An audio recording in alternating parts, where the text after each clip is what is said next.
Olá, eu sou o Thiago, esse é o canal E aí foi, e hoje a gente vai falar do Simple Present.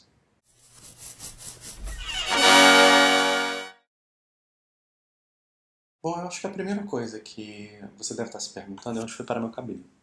E a resposta é, tá muito calor, não tá dando. Então eu resolvi ficar sem cabelo por enquanto. Bom, vamos falar do Simple Present. O Simple Present ou Present Simple é o tempo verbal mais usado em inglês. Ele tem algumas funções específicas, ou funções mais comuns, que a gente vai enumerar. A primeira função é para falar de estados de espírito. Então, por exemplo, quando você diz I love books, você está falando de um estado de espírito. Essa função vai se confundir um pouco com uma outra função que já aparece. Também serve para falar de um evento futuro, geralmente vai vir com uma marcação de tempo, um evento que já está combinado, que já está marcado. Por exemplo, the courses begin tomorrow.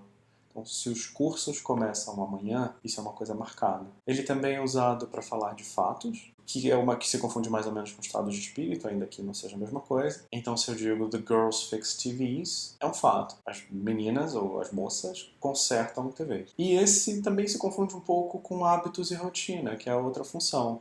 Por exemplo, We Study English Every Day. Repara que se eu tiro o Everyday e deixo We Study English, não dá para ter certeza se eu estou falando de fatos ou dos hábitos, né, ou da rotina. Lógico que numa frase simples assim, sem contexto, é impossível saber. Dentro de uma conversa, fica muito mais claro. Agora, repara bem que eu não coloquei nenhuma frase com terceira pessoa singular. Não tem uma única frase aí com he, she ou it. Porque é um caso especial. Então, se a gente troca esse sujeito, a coisa muda um pouco. Por exemplo, she loves books. Passa a ter um S no final do verbo. The course begins tomorrow. Vamos lembrar que the course seria it. Então, quando a gente está falando do simple present, a terceira pessoa singular, he, she ou it, recebe um S no final do verbo. E aí a gente vê por que é importante que eu estava falando em outro vídeo sobre saber as pessoas, ao invés de você memorizar só o pronome. Se você sabe terceira pessoa, e você sabe que é sempre o outro é de quem se fala e é sempre singular, você sabe que pode ser he, she ou it ou qualquer outra coisa que ocupe esse lugar de pessoa.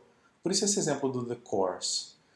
The course é it, terceira pessoa. Só que se você tem que fazer toda a volta, the course é it, terceira pessoa, dá mais trabalho. Se eu pego a frase the girls fix TVs e troco o the girls para the girl, passa a ser the girl fixes TVs. E aí fica claro que você não vai colocar só um S, você coloca ES. Existem dois jeitos de você aprender isso. Um é um jeito mais comum, que eu acho menos funcional, que é memorizar quais são as terminações de verbos que recebem ES. Para constar, são SS, SH, CH, O, X e Z. O outro jeito, que para mim faz muito mais sentido, que na verdade é a origem disso, é, tirando o O, esses verbos já terminam com um som muito próximo do S. Então, por exemplo, já está dado fix. Como você acrescenta um som de S a um som que já termina em S? Não tem como você falar I fix, he fixes. Ninguém vai perceber isso na frase, porque você estendeu o tempo do S. Para marcar, a gente coloca o E na escrita para dizer que a gente acrescentou o som. Fixes. A mesma coisa acontece com wash, wash, washes. Com switch, switches. Com todas essas terminações. A exceção, mais ou menos, disso é o O. O som fica ok. Go, goes. Mas repara que como go já é um som um pouco longo, para marcar que ele fica mais longo, a gente põe o E. E aí vira goes. Uma das exceções disso é do, que não vira do's, vira does. E aí na outra frase a gente pega we study English every day e a gente troca esse we para he e vira he studies English every day. De qualquer forma o som é o mesmo. Study, studies. Você só acrescenta o som de S. Acontece que, quando o verbo termina em consoante Y, você tira o Y para colocar IES. Então, study vira studies. É só a escrita que muda, lógico. Você só acrescenta o som de S normal. Se você tem um outro verbo que termina com vogal Y, isso não acontece. Você não vai fazer essa modificação em play, por exemplo. He plays the guitar every day. Essa mudança existe porque, de modo geral, quando você tem consoante Y e S, o som passa a ser I. Então, existe o verbo die.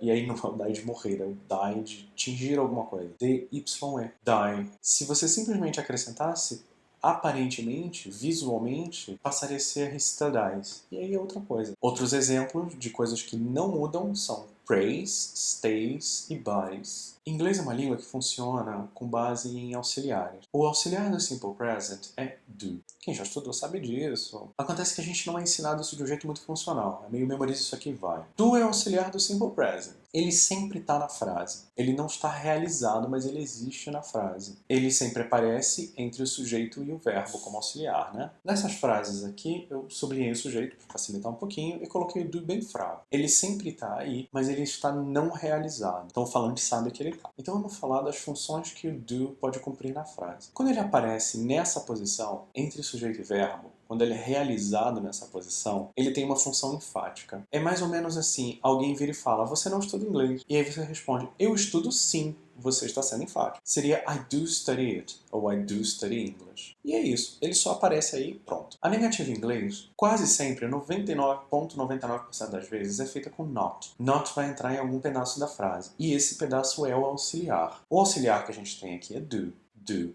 Not é negativa. Na fala, normalmente do e not são contraídos. Então você fala don't. Então nessas frases que a gente tem, você simplesmente diz I don't love books. The courses don't begin tomorrow. The girls don't fix TVs. E we don't study English every day. Estão todas na negativa. Presta muita atenção nisso. Don't não é, de novo, não é igual a não. Tira isso da sua cabeça nesse momento, por favor. Don't é auxiliar do simple present com not, que é a negativa, que é o não. Por que isso? Por que essa insistência? Porque é muito comum que a gente esteja estudando, a gente entra no curso de inglês, e aí a gente aprende isso, don't igual a não. E aí você começa a fazer umas frases que não fazem o menor sentido. Porque você começa a aplicar a estrutura da língua portuguesa, como se don't fosse igual a não, e você cria aberrações. Coisas do tipo, I don't will study. Não faz o menor sentido. É uma frase totalmente agramatical. Foi a outra função do do, e aí é o mesmo funcionamento de praticamente todas as interrogativas em inglês, é o auxiliar. Se não está realizado, é realizado, ele aparece. Se está, maravilha, ele já está ali. Você vai pegar esse auxiliar e colocar na frente do sujeito. Virou uma pergunta. Não é sempre, existem outros casos, mas de modo geral é isso. Então se você pega I love books, I do love books, do I love books? O auxiliar deslocou. Virou pergunta. Quando a gente vai falando do passado, você vai ver que é a mesma coisa. Quando a gente vai falando dos futuros, ou de todos os outros tempos verbais praticamente, você vai ver que a lógica é igual. O auxiliar se desloca para frente do sujeito e formou uma pergunta. É muito importante a gente pegar essas regras gerais da língua desde agora, porque senão você tem que reaprender tudo toda vez. E se as regras são gerais, elas aplicam quase sempre. E aí a gente entra num outro caso. Vamos voltar a falar das terceiras pessoas. Se eu tenho a frase She loves books, eu tenho um do ali que é não realizado. Ele não aparece. Acontece que, se ele aparecer, ele é uma das partes mais importantes da frase.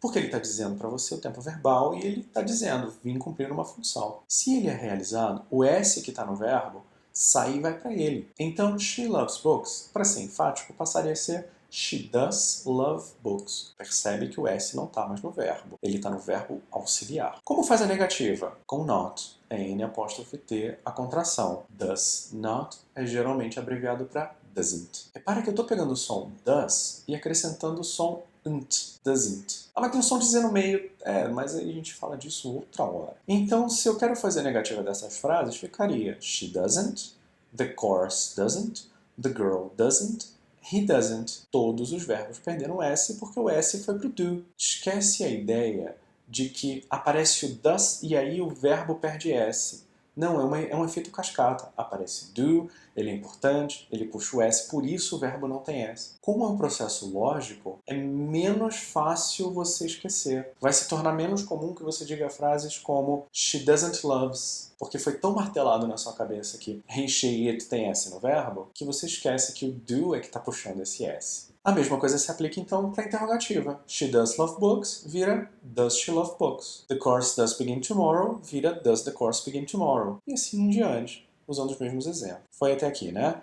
Bom, com esse monte de perguntas, a gente precisa falar de respostas. As respostas em inglês também seguem regras gerais. As respostas curtas. Então assim, se você diz do I love books, as respostas curtas podem ser yes you do, no you don't. Posso falar só yes? Pode. Mas é um pouco seco. Para os falantes nativos vai soar como se você estivesse mal-humorado, você não quisesse responder, você é grosseiro. Posso falar só yes, do? Não, não faz sentido para a língua. Posso responder como eu respondo em português? Do you love books? Yes, love. Não faz o menor sentido. A gente vai falar disso no próximo vídeo, mas esse tipo de construção não tem sentido em inglês. Seja lá qual for, a resposta curta precisa do yes ou no, do sujeito e do auxiliar. Sempre tem que ter o yes ou no? Não. Pensa em todos os filmes que você já viu que tem um casamento. O celebrante diz, você, fulano, aceita, não sei o que, e a pessoa diz, I do. Respondeu do mesmo jeito. Mas repara que ela não disse yes, porque é grosseiro, é curto demais. E ela também não disse do, ela disse I do. Da mesma forma, se a gente está usando does, a resposta vai seguir. Então, does she love books é yes she does ou no she doesn't. Posso responder she does? Pode. Posso responder she doesn't? Pode, não tem problema, você não é um robô. Lógico que as respostas podem ser mais complexas do que isso. Você não precisa responder yes she does, no she doesn't. Deixei os exemplos aqui. Does she love books? No, she loves magazines. Ah, mas cadê o auxiliar? Não precisa, você está dando mais informação. Então ele não faz falta. Does the course begin tomorrow? Yes, it begins at 10. Do the girls fix TVs? No, they fix fans. Do we study English every day? Yes, at noon. Ah, mas é uma resposta curta. É, mas não é yes. Não fechou no yes. Foi? Alguma dúvida? Eu vou deixar aqui no final o quadro resumitivo. Se você curtiu, curte o vídeo, compartilha, fala para as pessoas, segue o canal e eu te vejo no domingo que vem falando de regras gerais. Abraço!